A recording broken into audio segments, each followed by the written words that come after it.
പ്രിയ പ്രേക്ഷകരെ നമസ്കാരം. ഞാൻ നവ്യ അഖിലേഷ്.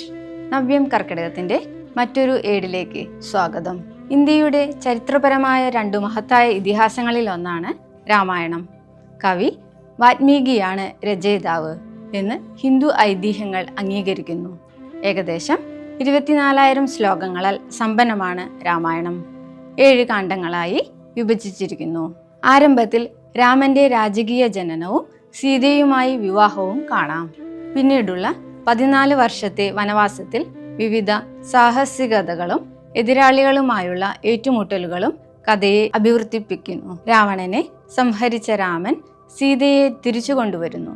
എന്നാൽ പിന്നീട് ജനത്തിന്റെ സംശയങ്ങൾ മൂലം സീതയെ വീണ്ടും കാട്ടിലേക്ക് വിടേണ്ടി വരുന്നു. അവിടെ വാൽമീകിയുടെ ആശ്രമത്തിലാണ് ലവനും കുശനും ജനിക്കുന്നത്. രാമൻ, സീത, ലക്ഷ്മണൻ, ഹനുമാൻ, രാവണൻ എന്നിവർ രാമായണത്തിലെ പ്രധാന കഥാപാത്രങ്ങളാണ്.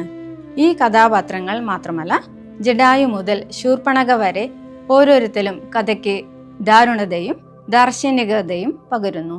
നല്ലതും ചീത്തയും, ധർമ്മവും അധർമ്മവും, വിശ്വസ്തതയും വീഴ്ചയും ഓരോ കഥാപാത്രത്തിന്റെയും യാത്രയിൽ ഈ ആശയങ്ങൾ തമ്മിലുള്ള പോരാട്ടമാണ് പ്രകടമാകുന്നത്. ഇത് ഒരു സൂക്ഷ്മമായ ധാർമ്മിക പഠനവുമാണ്. ഉദാഹരണത്തിന്, ശിവഭക്തനും ജ്ഞാനിയും മഹാസാമ്രാട്ടുമായ രാവണൻ താൻ നടത്തിയ തെറ്റായ തെരഞ്ഞെടുപ്പുകൾ കാരണം തിന്മയുടെ പ്രതീകമാകുന്നു. അതേസമയം രാമൻ ധർമ്മത്തിന്റെ ദൈവിക മൂർത്തിഭാവവുമാണ്. ഉത്തമപുത്രൻ, ഭർത്താവ്, രാജാവ്, ഓരോ വേഷത്തിലും അദ്ദേഹത്തിന്റെ നീതിബോധവും ആത്മാർപ്പണവും പ്രകാശിക്കുന്നു. എന്നാൽ അയോധ്യയിലേക്ക് തിരിച്ചു വന്ന് സിംഹാസനമേറിയപ്പോൾ അദ്ദേഹത്തിന്റെ ജീവിതത്തിലെ ഏറ്റവും വലിയ പരീക്ഷണം രൂപപ്പെട്ടു. സീതയുടെ സമ്പൂർണമായ ശുദ്ധിയും നിസ്സാരമാണെന്നത് അറിയാമായിരുന്നിട്ടും ജനങ്ങളുടെ സംശയത്തെ കണക്കിലെടുത്ത് രാമൻ അവളെ കാട്ടിലേക്ക് നാടുകടത്തുന്നു. ഓരോ കാലത്തും ഓരോ മനസ്സിലും രാമായണം ഒരു പാഠമാണ്.